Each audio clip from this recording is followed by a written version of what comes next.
Elle était la femme la mieux payée d'Amérique et l'idole de millions de personnes. Sa voix angélique a sauvé de la faillite tout un empire hollywoodien.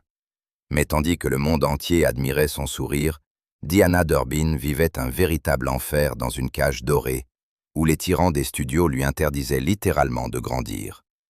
Quand la pression des corporations et de la foule de fans en délire a atteint son paroxysme, elle a fait l'impensable. Elle a rompu des contrats de plusieurs millions, tout abandonné, et fui définitivement le pays, se coupant du monde. Aujourd'hui, nous allons révéler la vérité choquante sur ce que l'on faisait réellement à la petite princesse d'Hollywood, et pourquoi sa disparition soudaine a été la gifle la plus terrible pour toute l'industrie. Son histoire est souvent réduite au mythe de la star qui s'est simplement lassée de la célébrité. Mais la réalité de son retrait du cinéma est bien plus complexe. Elle n'était pas seulement une actrice bien payée, elle fonctionnait comme un institut national d'espoir pour des millions de personnes ayant survécu à la Grande Dépression. Le problème était que le statut de symbole parfait n'accordait aucun droit au changement naturel. Quand elle a commencé à vieillir, l'industrie a tenté de la figer artificiellement dans une image d'innocence éternelle. Et alors, elle a fait un geste impensable pour un système qui mesure le succès au nombre d'applaudissements. Le nom de Diana Durbin est rarement mentionné aujourd'hui, aux côtés des grandes légendes de l'âge d'or du cinéma. Le mythe a simplifié sa biographie à l'image d'une fille radieuse, avec un soprano académique, qui a joué dans une série de comédies légères et s'est retiré tranquillement. Mais derrière cette façade se cache un précédent de confrontation massive entre un être humain vivant et la machine corporative. C'est l'histoire de comment la jeunesse devient un actif strictement gardé, et comment le besoin du public de consolation se transforme en un diktat insurmontable. Pour comprendre pourquoi la forme ultime de son autonomie a été un rejet total de la vie publique, il faut revenir au moment où sa carrière a commencé, au point où sa discipline professionnelle est devenue le seul salut pour tout un empire cinématographique. Acte 1. Le sauvetage corporatif. En 1936, le studio Universal est en chute libre financière. La Grande Dépression a vidé les caisses. Les projets ambitieux de Carl Laemmle Jr., comme le coûteux musical Théâtre flottant, ont plongé la compagnie dans des dettes astronomiques. Pour finir la production, la famille Laemmle a contracté un prêt important auprès de Standard Capital Corporation, hypothéquant leur propre studio. Quand le délai a expiré, les créanciers ont pris le contrôle, écartant les fondateurs. Sous la direction de Charles Rogers, le studio ne générait que des pertes, à 2 doigts de la liquidation. Universal vivait au jour le jour, frôlant la vente de ses plateaux. Dans cet abîme industriel, la direction décide de produire 3 jolies filles, un film à petit budget dont le seul but est de remplir le calendrier des sorties, occuper les installations et récupérer un peu d'argent. Pour l'un des rôles principaux, ils choisissent Edna May Durbin, 14 ans, rebaptisée Diana par le studio. Quelques mois plus tôt, MGM avait annulé son contrat standard. MGM testait 2 jeunes chanteuses dans le court-métrage musical chaque dimanche, mais Louis B. Mayer a jugé inutile de garder 2 adolescentes chanteuses. L'industrie fonctionnait comme une chaîne de tri. MGM a parié sur la voix jazz et émotive de Judy Garland, rejetant Durbin pour son style trop classique. Universal a récupéré l'actrice délaissée par la concurrence, un achat pragmatique, sans risque. Personne n'imaginait que ce contrat deviendrait l'investissement le plus rentable de l'histoire de la compagnie. La force de la jeune Diana Durbin ne résidait pas seulement dans son timbre agréable, mais dans un niveau de préparation professionnelle stupéfiant pour son âge. Elle possédait un soprano lyrique académique. Le chant académique n'est pas un don naturel à exhiber intuitivement. C'est une discipline physiologique stricte, exigeant un contrôle absolu du diaphragme, une respiration correcte, une mémoire musculaire impeccable et la capacité de reproduire des notes précises sans faillir à la fatigue. Cette discipline vocale s'est immédiatement transposée sur le plateau. Durbin travaillait non pas comme une enfant star ordinaire, misant sur son charme, mais comme une machine entraînée. De plus, au milieu des années 30, la technologie d'enregistrement sonore était encore imparfaite. Son soprano classique, cristallin, convenait parfaitement au micro de l'époque, traversant les bruits techniques sans distorsion, faisant d'elle un instrument parfait pour le département sonore du studio. Elle supportait des journées de tournage épuisantes sous des projecteurs brûlants, obéissant sans broncher aux exigences du réalisateur, livrant un résultat stable prise après prise. La première de 3 jolies filles a provoqué une réaction que même les analystes les plus optimistes du studio n'avaient pas prévue. Le film, tourné pour environ 300 000 $, a rapporté plus de 2 millions au box-office. Ce n'était pas juste un succès commercial, c'était un sauvetage structurel.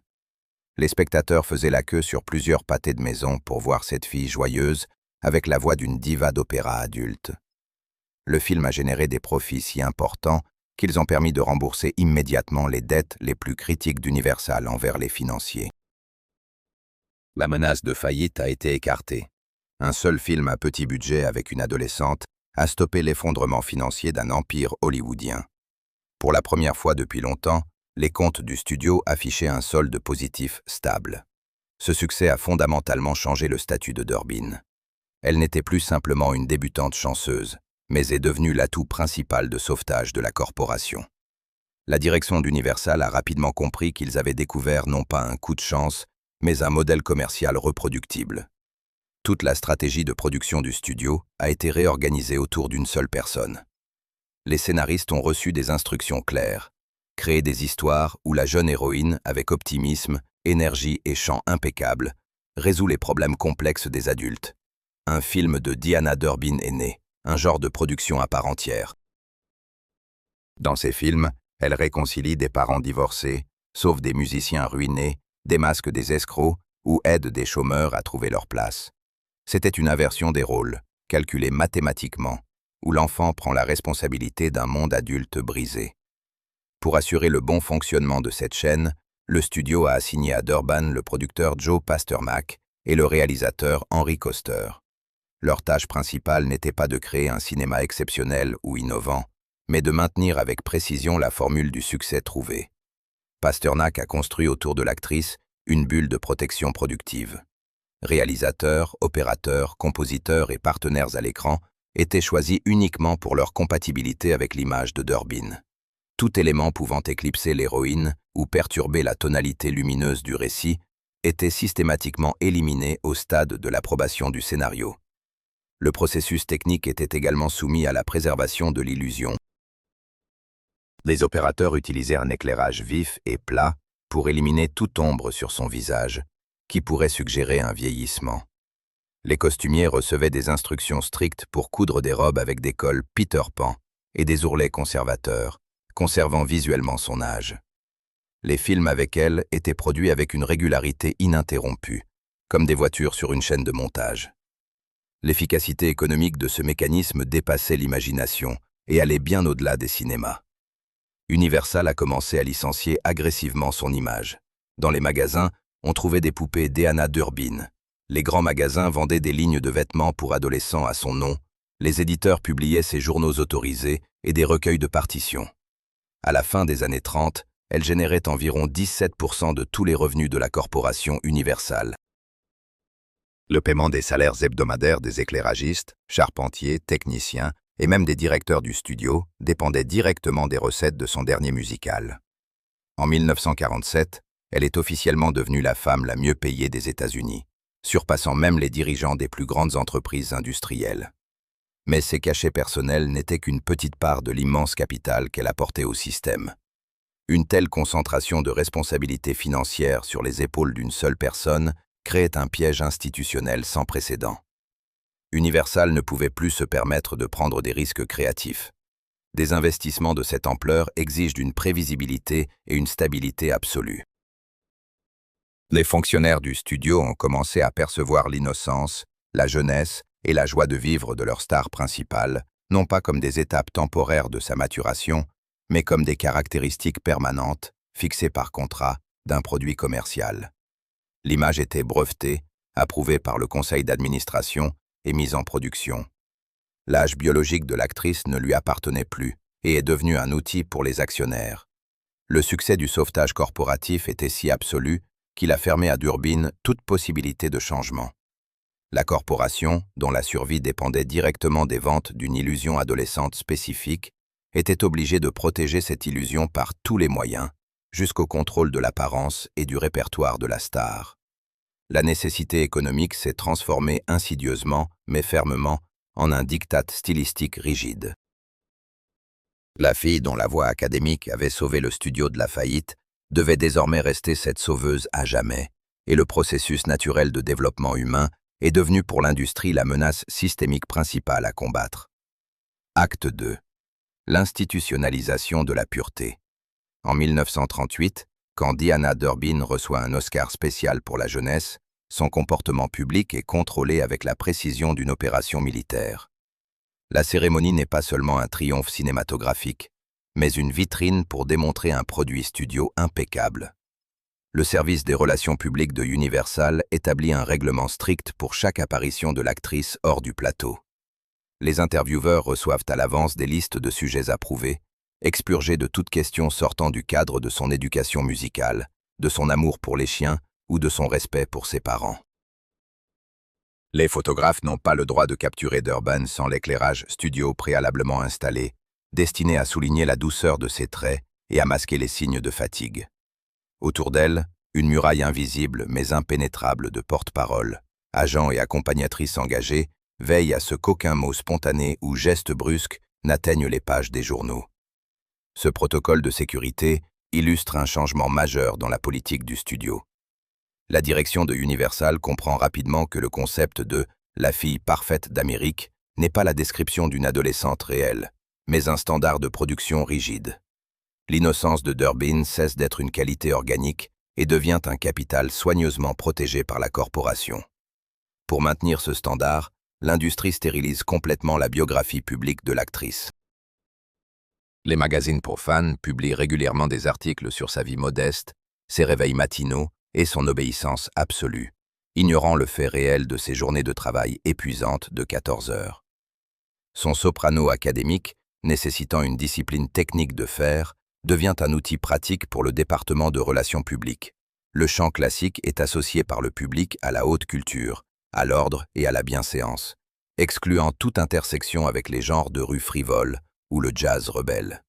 Au sein du système, un contraste conceptuel aigu émerge entre l'être vivant et le construct institutionnel.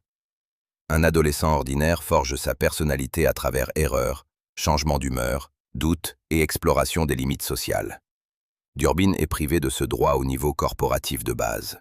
Le construct nommé Diana, son vrai nom Edna May, est effacé dès le début de sa carrière comme insuffisamment mélodieux, n'a pas le droit à la complexité psychologique. Ces héroïnes à l'écran rayonnent toujours d'un optimisme assuré, leur motivation reste cristalline, et toute manifestation de tristesse ou de peur est résolue dans une scène musicale.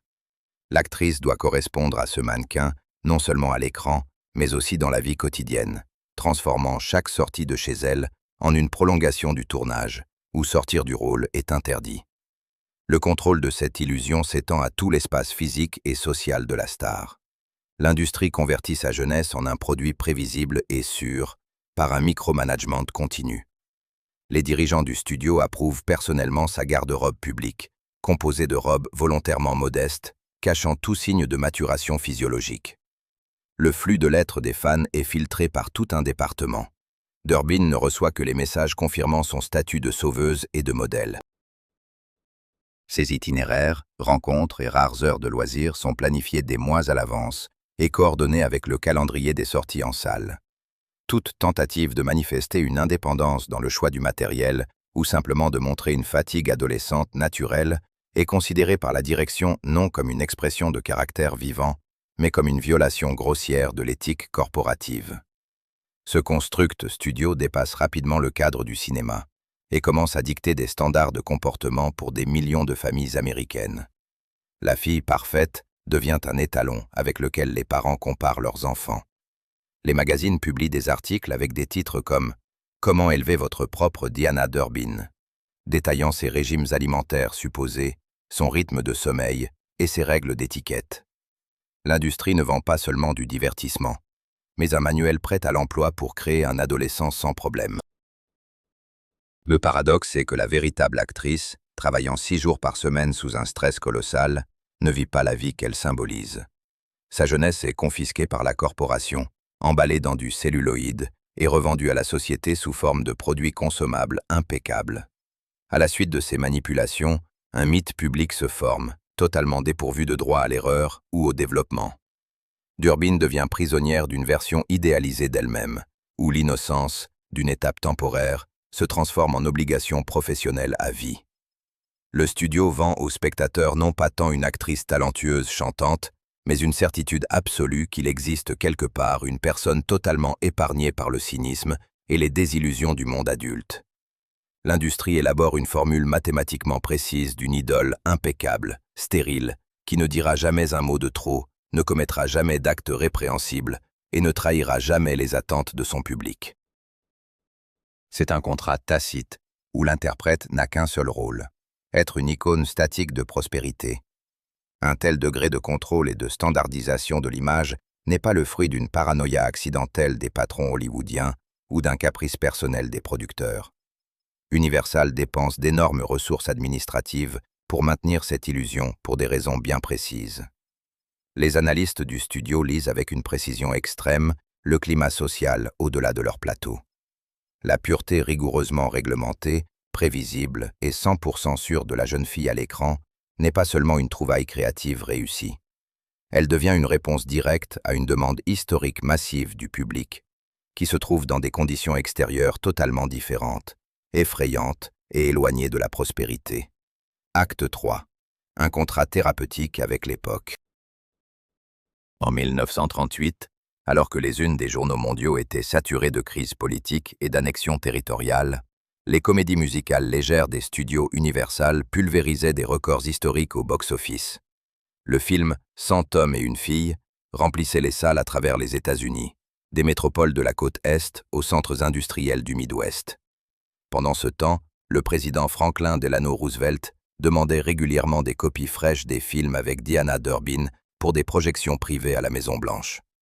Le premier ministre britannique Winston Churchill, selon les archives, considérait ces films comme indispensables avant de prendre des décisions d'État complexes. Ce produit cinématographique, initialement conçu comme une mesure d'urgence pour éviter la faillite financière d'un studio hollywoodien, était devenu un objet de consommation massive au plus haut niveau international. Ce phénomène de demande spectaculaire ne pouvait s'expliquer uniquement par la qualité technique des prises de vue, une campagne publicitaire bien pensée ou les talents vocaux exceptionnels de l'actrice. Le succès sans précédent reposait sur une coïncidence parfaite, bien que non planifiée, entre le produit du studio et le point le plus vulnérable de la conscience collective de l'époque. La fin des années 30 représentait une période de colossale instabilité sociale et économique. Les séquelles de la Grande Dépression continuaient de définir le quotidien de millions de personnes. Le chômage chronique, la ruine des exploitations agricoles, les files d'attente pour la nourriture gratuite et l'insécurité financière générale formaient un stress collectif persistant. Aller au cinéma pour quelques centimes restait l'un des rares moyens d'évasion accessibles. Le spectateur achetait un billet non seulement pour se divertir, mais pour s'isoler temporairement d'un environnement extérieur agressif. La société avait besoin d'un outil thérapeutique puissant, capable de réduire radicalement le niveau d'anxiété sociale de base, ne serait-ce que pour 1 heure et demie. Aux difficultés économiques internes à la société américaine s'ajoutait la peur croissante d'un conflit politique mondial. Avant le film principal, les cinémas diffusaient traditionnellement des actualités, apportant des images de plus en plus menaçantes d'Europe. La militarisation des États, les armées en marche et la rhétorique agressive des leaders totalitaires créaient un sentiment oppressant de catastrophe mondiale imminente. Dans ces conditions, le public cherchait désespérément des points d'ancrage, des symboles culturels garantissant que des constantes lumineuses et sûres existaient encore dans le monde. Les studios hollywoodiens proposaient diverses distractions, des drames criminels aux épopées historiques flamboyantes. Mais ce sont les films musicaux de Diana Durbin qui ont offert le mécanisme de défense psychologique le plus efficace. Ils ne faisaient pas que distraire de la dure réalité, ils construisaient un univers alternatif hermétique où les contradictions insolubles n'existaient pas, et tout conflit social pouvait être résolu par la sincérité et l'art pur. L'élément clé de cet impact thérapeutique de masse était le caractère même de la voix de la protagoniste. Contrairement aux compositions jazz populaires de cette décennie, souvent basées sur l'improvisation, les syncopes et l'émotion à fleur de peau, le soprano classique fonctionnait selon des lois strictes d'harmonie musicale. Le chant académique impliquait une structure rigide, une prévisibilité parfaite et un équilibre mathématiquement calculé. Quand la voix cristalline, sans fausse note, de la jeune fille résonnait à l'écran, le public ressentait physiquement le retour d'un ordre perdu. La bande sonore agissait comme un tranquillisant acoustique pour des millions de personnes. Le spectateur percevait inconsciemment le message sous-jacent. Si une voix humaine peut sonner aussi impeccablement, si elle est soumise à une logique et un contrôle technique si clairs, alors le chaos environnant peut être systématisé et le monde peut encore être équilibré. Les constructions narratives des films Universal renforçaient méthodiquement cet effet psychologique. Dans les films avec Durbin, les personnages adultes étaient presque toujours dépeints comme perdus, confus ou totalement désespérés. Ils perdaient leur emploi, étaient au bord du divorce, devenaient victimes de circonstances financières ou de leurs propres illusions profondes. Et chaque fois, la jeune héroïne prenait l'initiative de sauver la situation. Avec son énergie inépuisable, son optimisme sans compromis et sa vision du monde intacte, elle forçait littéralement les adultes à se souvenir des normes sociales de base. La jeune fille jouait le rôle de ciment social universel, rétablissant les familles brisées et redonnant leur dignité professionnelle aux musiciens désespérés.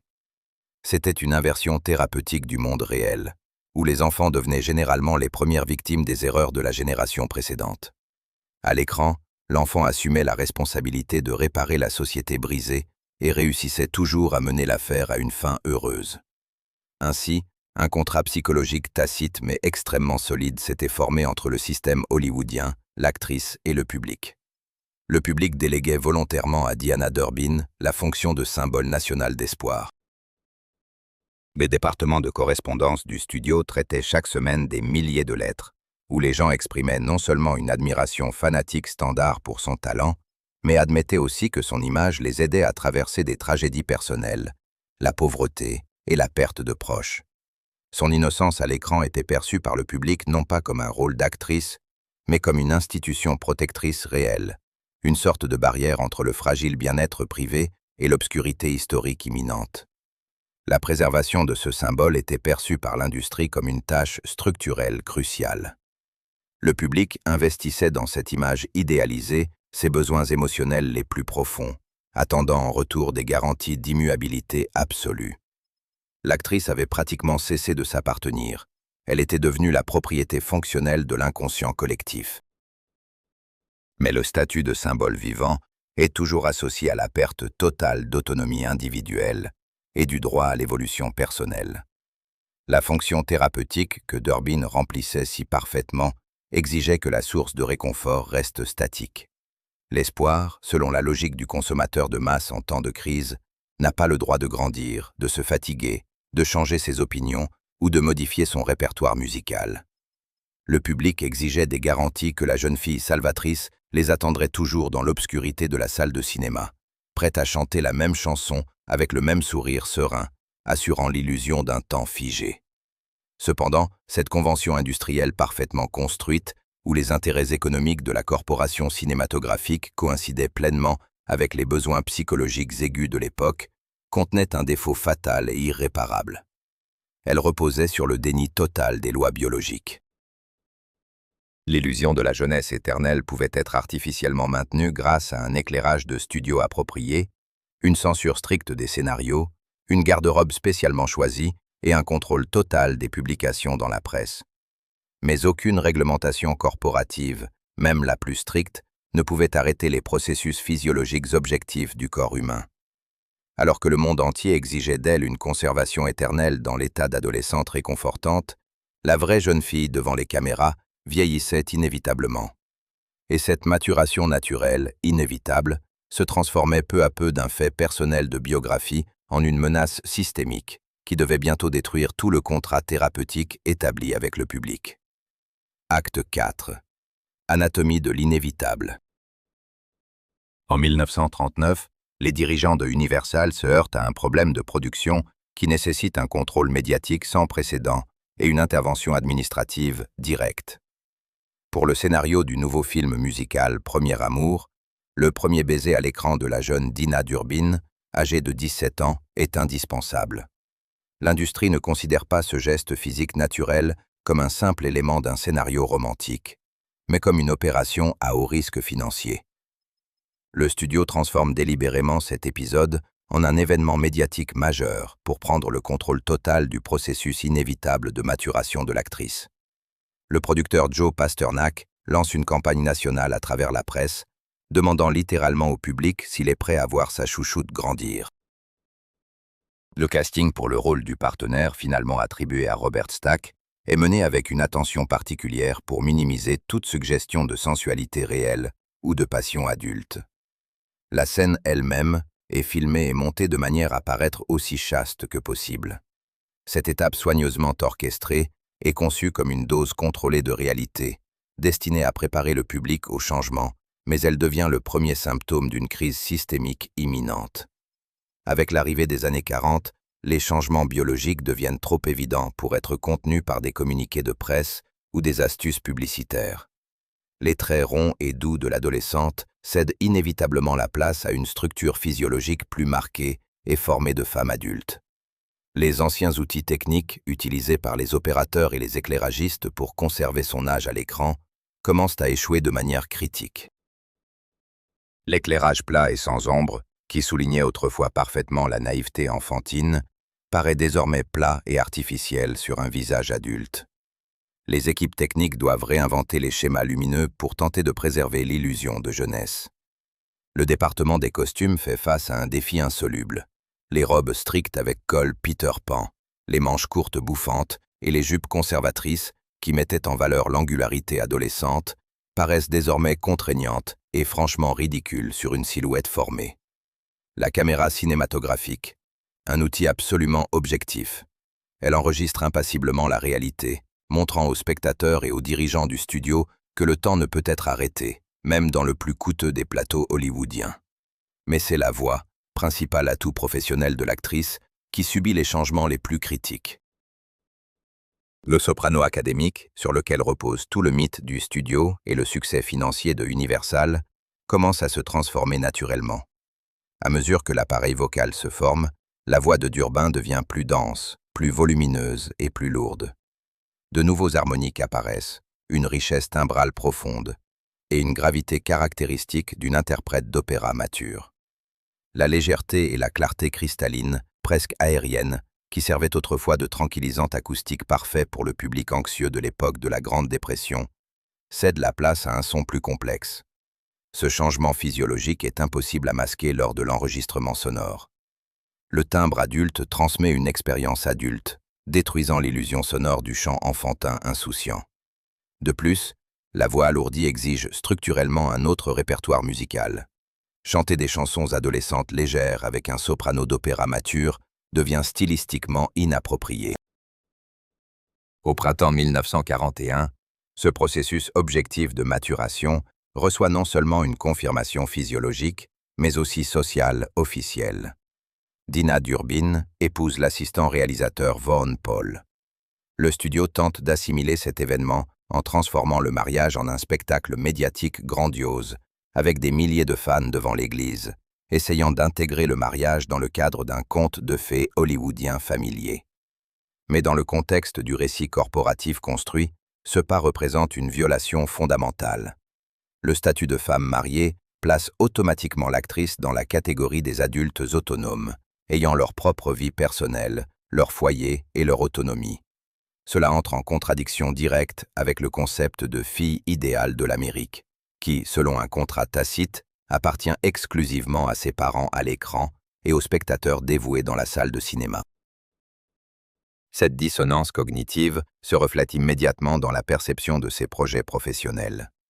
La formule narrative, qui a fonctionné sans faille pendant plusieurs années et sauvé l'entreprise de la faillite, commence à montrer des fissures structurelles profondes. La construction, où une jeune fille innocente prend la responsabilité de corriger les erreurs de la génération précédente, fonctionne uniquement grâce au contraste entre son jeune âge et la gravité des problèmes adultes. Quand une adolescente de 14 ans réconcilie des parents divorcés, c'est perçu comme un conte touchant. Mais quand ces mêmes fonctions de sauveuse sont assumées par une femme mariée de 20 ans avec une voix mature, le scénario devient invraisemblable. Le motif de l'intervention enfantine dans le monde adulte se transforme en une absurdité structurelle. Le public voit un adulte que le système force obstinément à se comporter selon les schémas d'un adolescent naïf et hyperprotecteur. Ainsi se forme une distance insurmontable entre l'image figée dans la culture de masse et l'état réel de l'interprète. Le problème réside dans le fait que le public refuse catégoriquement d'accepter ces changements. Le contrat psychologique des années 30 repose sur la stricte stabilité du symbole.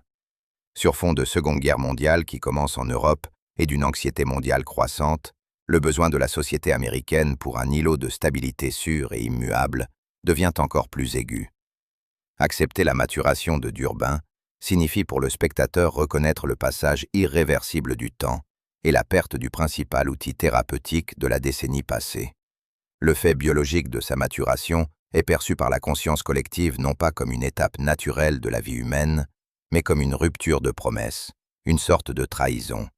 Universal se retrouve dans une impasse de production extrêmement complexe. Les dirigeants de l'entreprise observent avec inquiétude comment leur principal atout financier, qui continue d'assurer une part importante des revenus de l'entreprise et garantit des emplois à des milliers d'employés, mute physiquement hors de leur contrôle. L'industrie ne peut pas simplement licencier une actrice qui rapporte des millions, mais elle ne peut pas non plus la forcer indéfiniment dans des rôles de scénarios infantiles de plus en plus étroits, qui commencent à embarrasser les critiques. La contradiction entre la réalité physiologique objective et les attentes établies d'un public conservateur atteint un point critique où l'ignorer devient techniquement impensable et commercialement dangereux. La machine corporative doit élaborer d'urgence une nouvelle stratégie de production et tenter de réaliser une manœuvre systémique complexe, trouver un moyen d'adapter une femme en pleine maturation à son propre mythe sans détruire le fondement économique de sa popularité. Acte 5. L'illusion de l'adaptation. En 1944, la direction de Universal décide d'un pari audacieux. Il lance Vacances de Noël, inspiré d'un roman de Somerset Maugham, un film noir, à 1000 lieues des comédies musicales habituelles. Le réalisateur Robert Siodmak plonge la jeune Deanna Durbin, 22 ans, dans un univers sombre. Son personnage est chanteuse dans un club douteux de la Nouvelle-Orléans, dépressive, mariée à un criminel incarné par Gene Kelly. La rupture est volontaire pour briser le moule de l'adolescente sauveuse. L'industrie doit prouver que son atout financier, désormais adulte, peut évoluer dans des contextes plus complexes. Cette transition s'accompagne d'une vaste campagne de repackaging de la star. Le marketing pousse l'image d'une actrice dramatique. Tout change, même le maquillage, plus lourd, plus sombre. Les éclairages plats des années 30 cèdent la place à des ombres tranchantes, soulignant la fatigue et la cassure. Hollywood utilise ses outils classiques pour transformer les enfants stars, les plonger dans des milieux compromis et criminels, symbole visuel de maturité. Mais cette adaptation n'est qu'une illusion. Même dans le noir, les dirigeants ne renoncent pas à son atout principal, sa voix académique. Les numéros musicaux s'intègrent artificiellement dans le récit sombre, créant un décalage stylistique. Durbin est habillée en femme au passé tragique, mais dès qu'elle chante, on lui demande la même pureté cristalline qui a jadis sauvé la compagnie de la faillite. Les compositions classiques ou les ballades lyriques dans un décor noir brisent la logique narrative. Le studio change le cadre et le genre, mais refuse de modifier la fonction émotionnelle du personnage. On attend toujours d'elle qu'elle incarne la pureté, même dans un milieu criminel. Le choc dramatique de Vacances de Noël ne donne pas de nouvelles formules stables. Universal change de ton et tente de faire de Durbin une mondaine glamour et ironique dans La Dame dans le train de 1945. Elle enquête sur un complot criminel, paré de fourrures et de chapeaux sophistiqués, avec des dialogues cyniques. Mais le scénario trahit cette idée. Au moment clé, au lieu d'user de logique adulte ou de ruse, son héroïne résout les conflits par sa droiture innée, presque enfantine. Impossible d'ajouter mécaniquement des éléments de détective cynique à une base fondée sur l'innocence thérapeutique. L'échec des mécanismes hollywoodiens traditionnels est flagrant. Les voies classiques de renouvellement des rôles féminins impliquent soit une sexualisation explicite, soit des rôles secondaires marqués.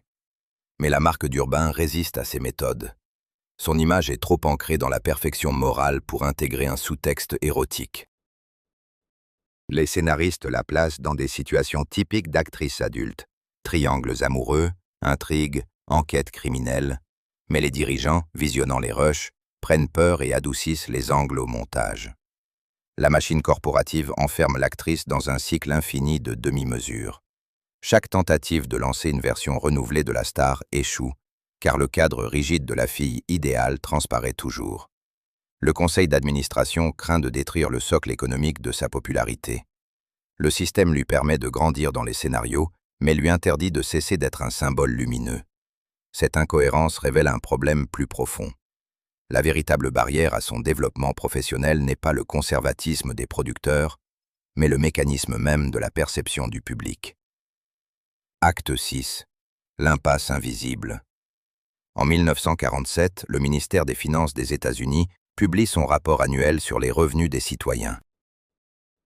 En tête de liste des femmes les mieux payées du pays, avec plus de 320 000 $, se trouve Diana Durbin. Elle dépasse les dirigeants de grandes corporations industrielles et les femmes d'affaires influentes. Sur le papier, ce document financier consacre un triomphe absolu, sans appel. Dans la biographie de cette actrice de 25 ans, aucun des éléments typiques de la chute hollywoodienne. Son nom n'apparaît pas dans les chroniques criminelles, elle ne souffre d'aucune dépendance, ne fait pas de scandale public, et ses films continuent de rapporter des bénéfices stables à Universal. En apparence, sa carrière semble être le modèle du succès industriel.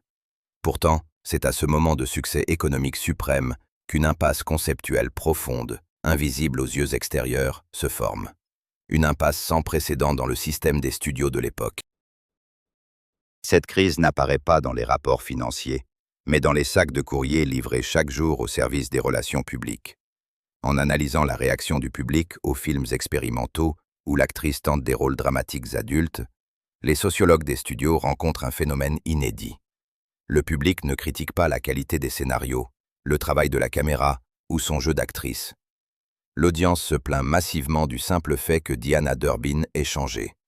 Dans des milliers de lettres, ce n'est pas le mécontentement face à la qualité cinématographique qui s'exprime, mais une indignation sincère, presque enfantine, que la fille idéale d'Amérique ait osé grandir. Les spectateurs exigent le retour immédiat à l'écran de l'adolescente radieuse à la voix de soprano pure, ignorant agressivement le fait objectif que l'interprète a depuis longtemps dépassé la vingtaine, qu'elle est mariée et ne peut physiologiquement rester une enfant. Cette réaction révèle la véritable nature de la relation entre la star et son public. Les spectateurs ne perçoivent pas Durbin comme une actrice professionnelle dont le travail consiste à se transformer et à changer de rôle.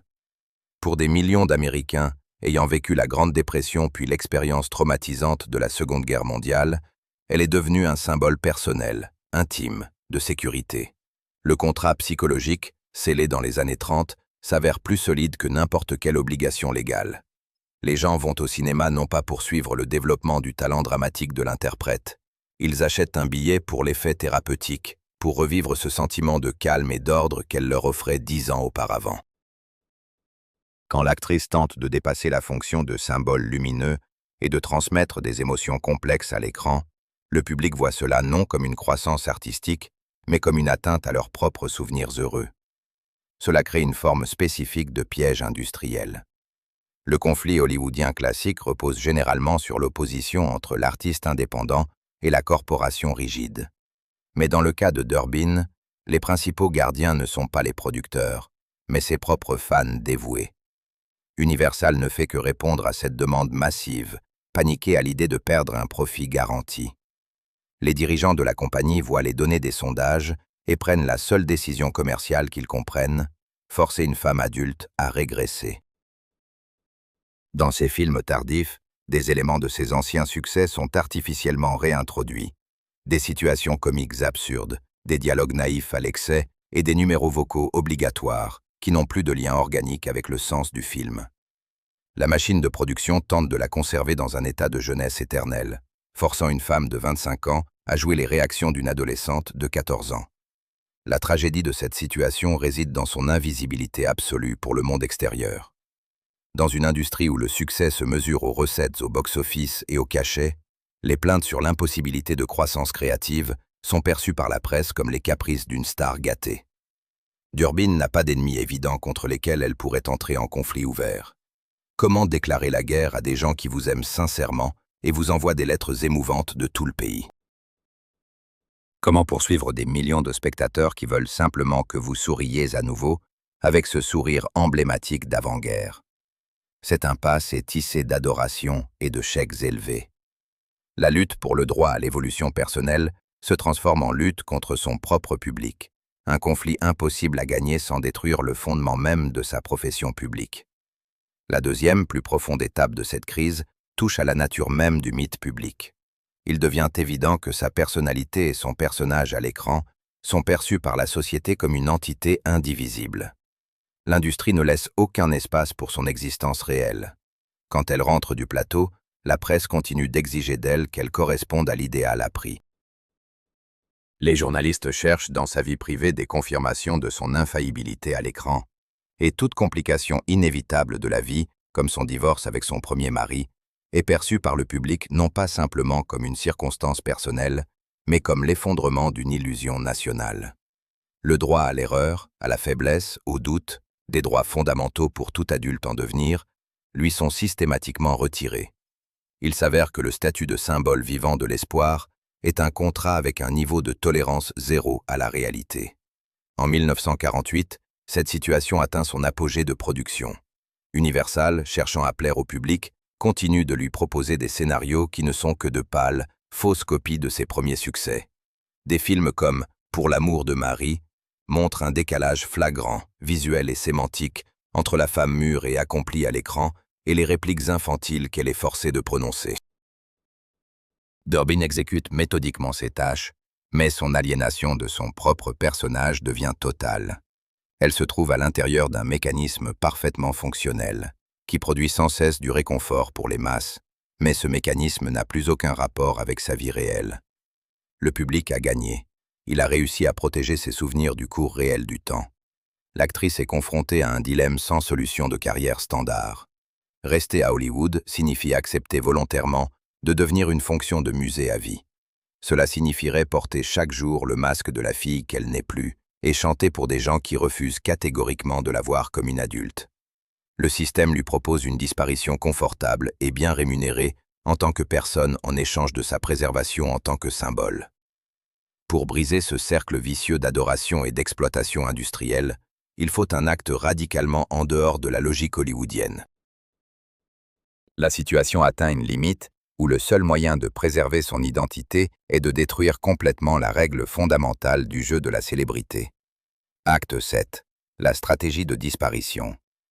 En août 1948, à 26 ans, Deanna Durbin entre dans le bureau de la direction de Universal pour des négociations finales. À ce moment-là, elle est l'une des actrices les mieux payées des États-Unis, avec un contrat lui garantissant des centaines de milliers de dollars par an. Mais au lieu de discuter de nouveaux scénarios ou d'exiger des augmentations de salaire, comme c'est courant dans l'industrie cinématographique, elle initie la résiliation complète de son contrat. Le studio a une dette considérable envers elle, et Durbin utilise ce levier financier non pas pour s'enrichir, mais pour acheter sa liberté. Elle accepte de renoncer à ses réclamations financières contre l'annulation immédiate de toutes ses obligations professionnelles.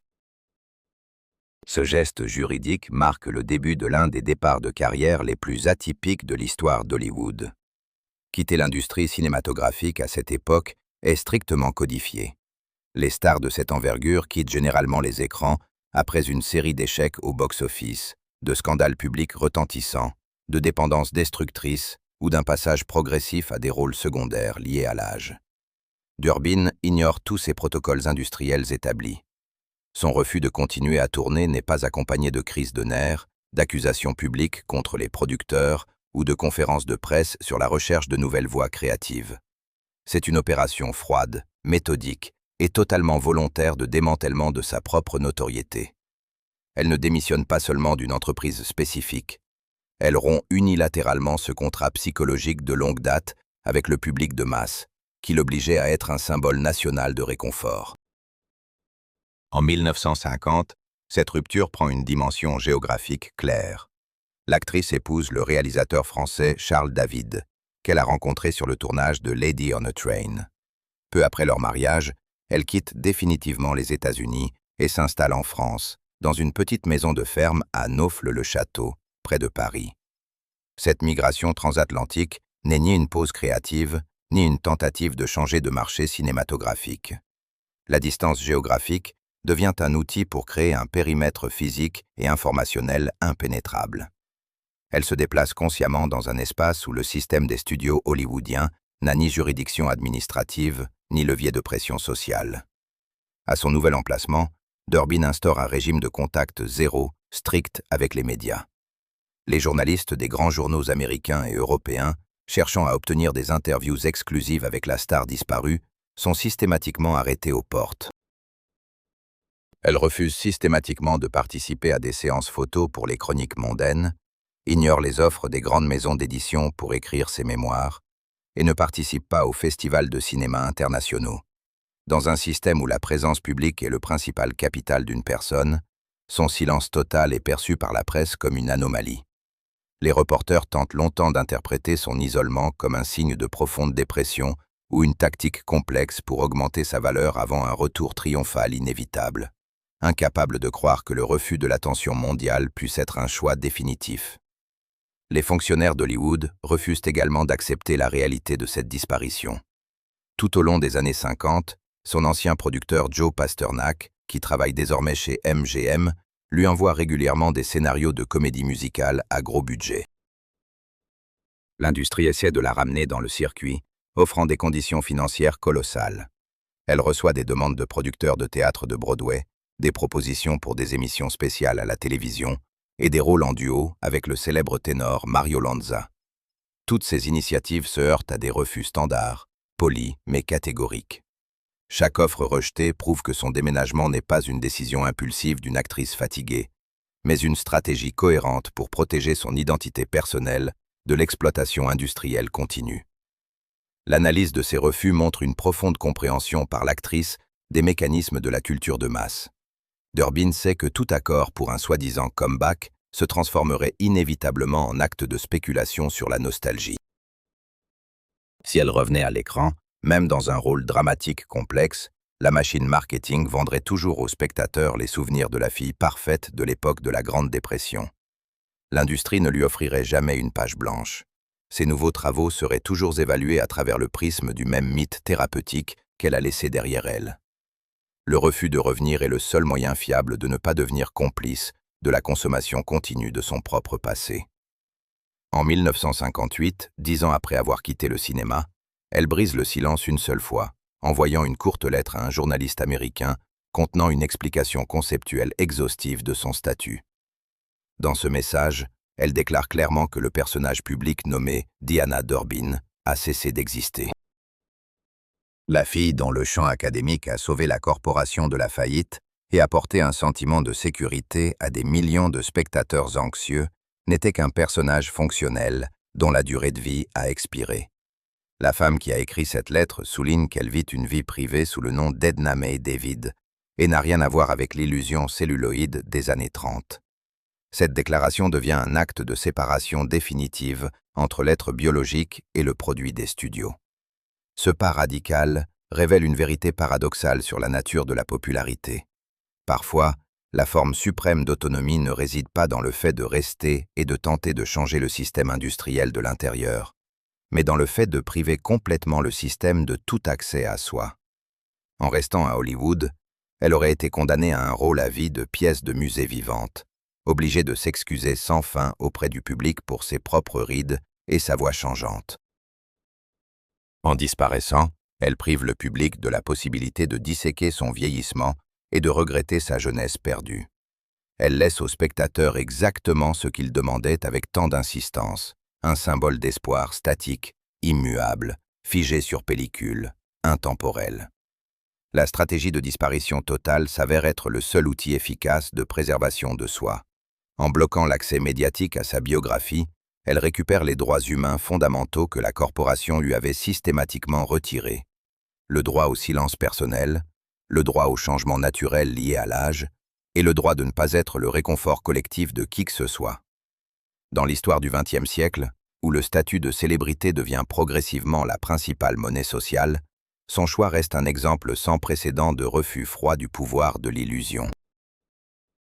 Elle démantèle avec succès son propre mythe, démontrant que la capacité de sortir du cadre de son propre gré exige bien plus de maîtrise professionnelle que la volonté d'y rester à tout prix. Hollywood a l'habitude de mesurer le succès par la durée de présence à l'écran. L'industrie croit que l'oubli est le pire qui puisse arriver à quelqu'un une fois sous les projecteurs. C'est pourquoi l'histoire de Dina Durbin est souvent décrite comme une anomalie inexplicable ou un caprice d'une célébrité fatiguée. Mais son refus de continuer à tourner n'est ni une défaite d'une victime brisée, ni le triomphe d'une gagnante ayant surpassé la corporation. C'était un acte pragmatique de préservation personnelle. Elle a montré que la forme suprême d'autonomie personnelle, pour une figure de cette envergure, n'est ni un changement réussi de rôle, ni une lutte épuisante contre le système pour des rôles dramatiques complexes. La véritable autonomie résidait dans la capacité à démonter froidement son propre mythe public. Être un symbole collectif d'espoir en une